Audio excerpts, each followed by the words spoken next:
Orang tidak akan pernah bisa baqo tanpa melalui proses fana. Nah, lihat fana bila, kemudian baqo bila. Fana itu artinya hapus. Sudah hapus wujud dan sifat kita ke dalam wujud dan sifatnya Allah. Itu maksudnya. Hapuskan keakuan wujud nih. Hapuskan keakuan sifat kita ke dalam wujud dan sifatnya Allah. Kalau telah hapus wujud dan sifat kita ke dalam wujud dan sifatnya Allah, maka disebut namanya fana bila, Bapak Ibu. Artinya fana bila. Kalau sudah terjadi fana bila itulah yang akan menghantarkan kita kepada proses baqo bila. Berkekalan dengan Allah. Udah berkekalan namanya. Tidak ada diri Bapak Ibu lagi di situ. Sudah lebur, sudah lenyap, telah hilang ke dalam dirinya Allah itu. Ketika telah baqo bila Bapak Ibu, maka disitulah nyata Allah senyata-nyatanya di situ. Udah wujud Allah namanya itu. Kalau dibahasakan udah bertatap wajah Bapak Ibu, udah berjumpa Bapak Ibu dengan Allah. Itulah sebenarnya orang yang kembali.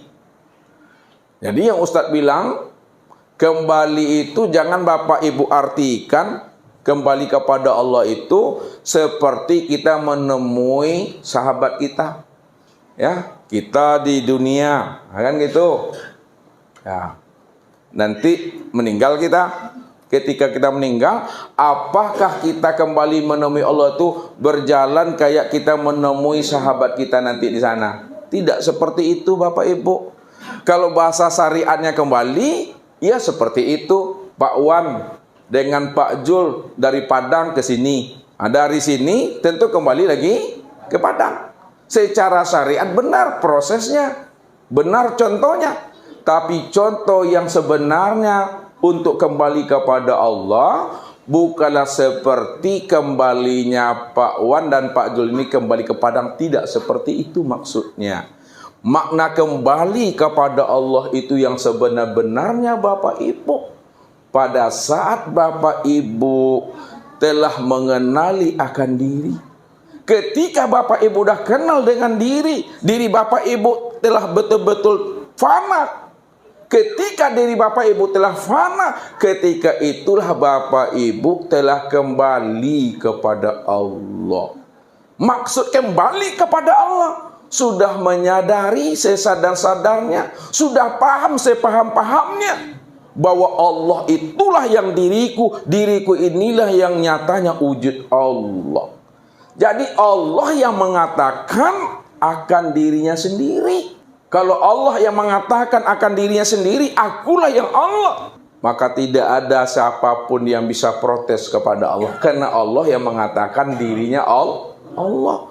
Tapi kalau Bapak Ibu yang mengatakan diri Bapak Ibu yang Allah, banyak orang yang protes di Bapak Ibu. Kita dikatakan kita kafir. Itulah makna kembali. Jadi makna kembali itu sebelum habisnya usia umur. Makna kembali itu sebelum ajal, sebelum mati. Jadi makna kembali yang sebenarnya sudah menyadari sesadar-sadarnya bahwa diri kita tidak ada, yang ada hanya Allah. Itulah kembali itu. Tapi pulang alun Bapak Ibu. Ya. Kenapa alun pulang kembali ialah alun masanya. Kalau sampai masanya barulah sempurna pulang dan kembali. Itu baru makna pulang dan kembali. Ketika ada sempurna pulang dan kembali, apakah Bapak Ibu akan mencari Allah di situ lagi? Enggak. Karena Allah yang Bapak Ibu cari itu sudah nyata pada diri sendiri. Diri sendiri ini bukanlah nyatanya diri Bapak Ibu, tapi diri sendiri ini nyatanya dirinya Allah. Itu yang Ustaz maksud. Kalau udah paham kita, dijelaskan juga lagi, ditanya juga lagi, maka yang jelas tadi makin tidak jelas dia. Maka cukup diam supaya jelas. Ya, cukup dipahami, cukup dimengerti. Maksudnya apa? Hentikan pikirannya, hentikan hati ini, hentikan perasaan. Kalau akal, pikir, hati dan perasaan sudah dihentikan, ketika itulah Bapak Ibu sudah menikmati. Itulah dia maksudnya. Nikmat tuh tidak bisa lagi diceritakan. Kalau diceritakan tidak jelas lagi maknanya, tak paham lagi. Itu yang maksudnya itu, bahwa puncak kesempurnaan hakikat sholat itu tiada lain menyaksikan Allah pada diri sendiri, namun diri sendiri bukanlah kenyataan diri Bapak Ibu, diri sendiri kenyataan diri Allah. Kalaulah diri sendiri ini kenyataan diri Allah, maka sesungguhnya diri inilah dirinya Allah itu secara sempurna. Nah, kalau sudah sempurna Bapak Ibu, maka tidak ada bahasa sholat itu lagi mengingat, kata Ustaz. Tidak ada lagi bahasanya itu memuji, tidak ada lagi bahasanya itu menyembah. Yang ada cuma ya nikmat, lakukan aja lah lagi. Kalau disempurnakan bahasanya begini. Nah, lihat, hadap wajah ke tempat sujud. Nah, tuh hadap wajah ke tempat sujud. Hadap dada ke Baitullah, ke kiblat Ka'batullah. Hadap hati sudah menyaksikan Allah. Mulut membaca ayat, telinga mendengarkan bacaan ayat, akal pikir mengontrol dan mengawasi apa yang dibaca oleh mulut, apa yang didengar oleh telinga, dan apa yang diperbuat oleh anggota tubuh, mulai dari takbiratul ihram sampai salam. Sedangkan rasa dan perasaan Bapak Ibu sudah menikmatinya. Itulah maksudnya.